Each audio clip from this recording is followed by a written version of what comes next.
নতুন আলু পটল দিয়ে শোল মাছ দিয়ে রান্না করতেছি, টমেটো দিয়ে, আর ছোটো মাছ দিয়ে আলু দিয়ে বেগুন কুচি দিয়ে রান্না করতেছি।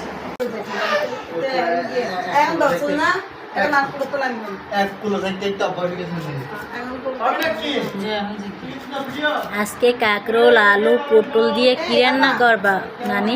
কাঁকরোল আলু দিয়ে পটল দিয়ে আজকে মাছ দিয়ে রান্না করবো।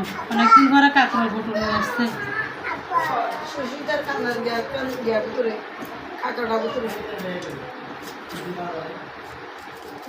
তার সাথে টমেটো দিব, পটল দিব।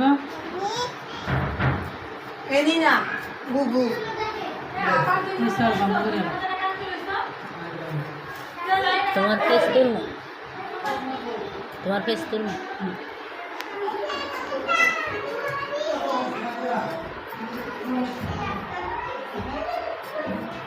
বড় বড় আছে পটলগুলো। হ্যাঁ, বড়গুলা তুলতে ভালো লাগে, খাইতে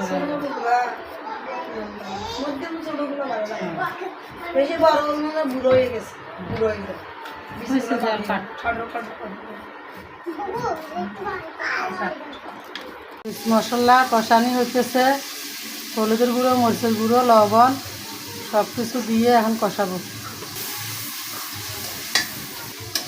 এখন লবণ দিয়ে দিল। মশলা কষানি হয়ে গেছে, এখন সবজিগুলো দিয়ে দিতেছে।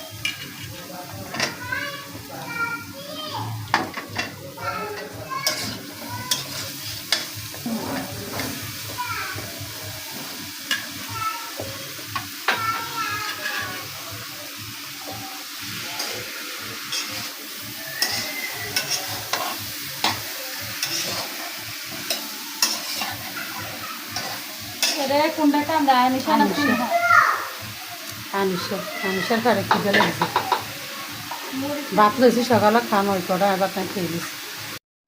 নতুন আলু পটল দিয়ে শোল মাছ দিয়ে রান্না করতেছি, টমেটো দিয়ে, আর ছোটো মাছ দিয়ে আলু দিয়ে বেগুন কুচি দিয়ে রান্না করতেছি।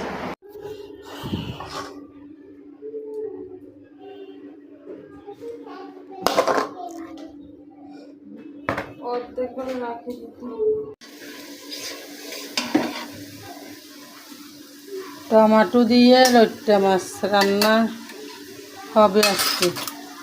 অনেকদিন পর লইট্টা মাছ নিয়ে আসলো। লইট্টা মাছ তো অনেকে খায়, অনেকে খায় না। লইট্টা মাছ আমাদের অনেক পছন্দ। তো এখন টমেটো দিয়ে লইট্টা মাছ বোনা করবে। সব তো দিয়ে দিছো না, মরিচ, পেঁয়াজ, রসুন, হলুদ সব একসাথে দিয়ে দিছে। আর হচ্ছে যে লইট্টা মাছের চচ্চড়ি রান্না হয়েছে, টমেটো দিয়ে লইট্টা মাছের চচ্চড়ি রান্না করছে, সেই মজাদার হয়েছে।